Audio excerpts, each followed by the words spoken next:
Hi Paul, Evie and Tilly. We are back with the BFG story. This chapter is called Dreamcatching. If you remember the last part of the story, we had the BFG and Sophie that were traveling towards Dreamland or something like that. And now they've arrived there and basically they're going to start catching dreams. So let's see what happens. The big friendly giant put the suitcase on the ground. He bent down low so that his enormous face was close to Sophie's. "From now on, we's keeping as still as winky little mices," he whispered. Sophie nodded. The misty vapor swirled around her.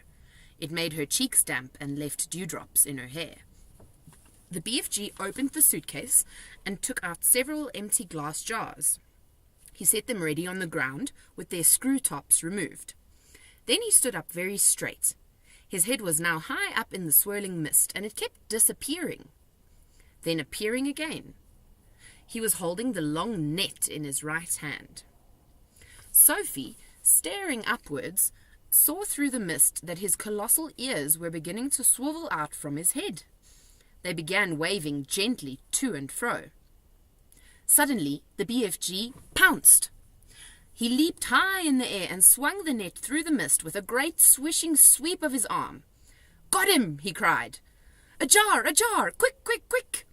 Sophie picked up a jar and held it up to him. He grabbed hold of it. He lowered the net.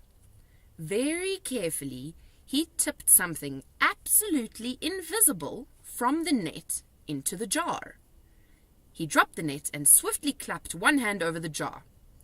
"The top!" he whispered. "The jar top, quick!" Sophie picked up the screw top and handed it to him. He screwed it on tight and the jar was closed. The BFG was very excited.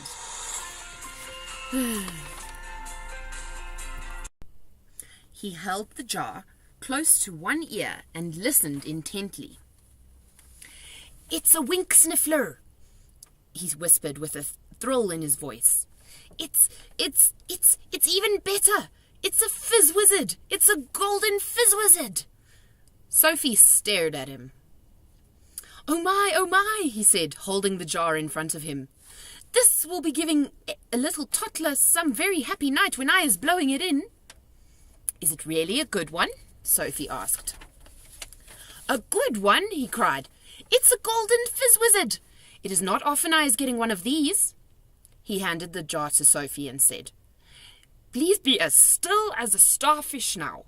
I is thinking there may be a whole swarm of fizz wizards up here today, and do kindly stop breathing. You is terribly noisy down there." "I haven't moved a muscle," Sophie said. "Then don't," the BFG answered sharply. Once again he stood up tall in the mist, holding his net at the ready.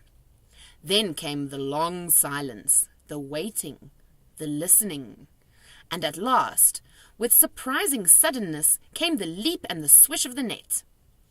"Another jar!" he cried. "Quick, quick, quick!" When the second dream was safely in the jar and the top was screwed down, the BFG held it to his ear. "Oh no!" he cried. "Oh, mince my maggots! Oh, swipe my swoggles!" "What's the matter?" Sophie asked. "It's a troggle humper!" he shouted. His voice was filled with fury and anguish. "Oh, save our solos!" he cried. "Deliver us from weasels! The devil is dancing on my dibbler!" "What are you talking about?" Sophie said. The BFG was getting more distressed every moment. "Oh, bash my eye bones!" he cried, waving the jar in the air. "I come all this way to get lovely golden dreams, and what is I catching?" "What are you catching?" Sophie said. "I is catching a frightsome troggle humper," he cried. "This is a bad, bad dream. It is worse than a bad dream. It is a nightmare." "Oh dear," Sophie said. "What will you do with that?" "I is never, never letting it go," the BFG cried. "If I do, then some poor little toddler will be having the most curd-bloodling time. This one is a real kicksy bog thumper. I is exploding it as soon as I get home." "Nightmares are horrible," Sophie said. "I had one once, and I woke up sweating all over." With this one you would be waking up screaming all over, the BFG said. This one would make your teeth stand on end. If this one got into you, your blood would be freezing to icicles, and your skin would go creeping across the floor. Is it as bad as that? It's worse, cried the BFG. This is a real wopsy grob switcher. You said it was a trogglehumper, Sophie told him. It is a trogglehumper, cried the exasperated BFG. But it is also a bog thumper and a grob switcher. It is all three riddled into one. Oh, I is so glad I is clutching it tight. Ah, you wicked beastie, you, he cried, holding up the jar and staring into it. Never more is you going to be bunk-doodling the poor little humy-beanie trottlers.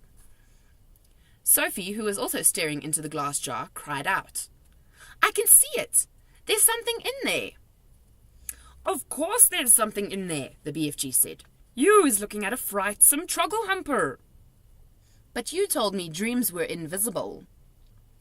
They is always invisible until they is captured, the BFG told her. After that, they is losing a little bit of their invisibility. We is seeing this one very clearly.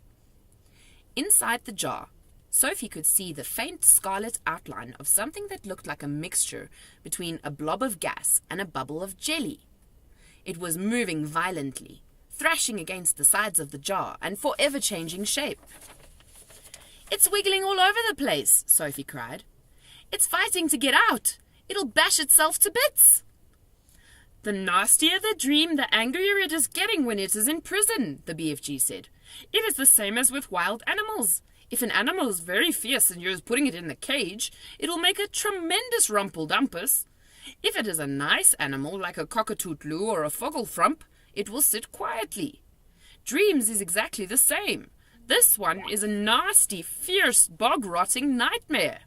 Just look at him splashing himself against the glass. It's quite frightening, Sophie said. I would be hating to get this one inside me on some darksome night, the BFG said. So would I, Sophie said.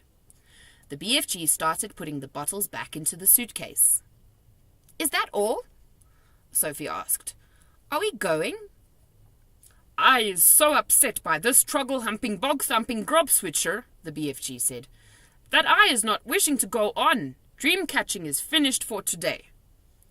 Soon Sophie was back in the waistcoat pocket and the BFG was racing home as fast as he could go.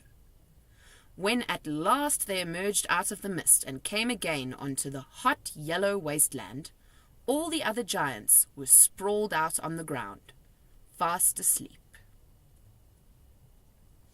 Yay, it was so nice catching up. I will get you guys the next chapter much quicker this time around. I miss you and I love you, Evie, Paul, and Tilly. Bye.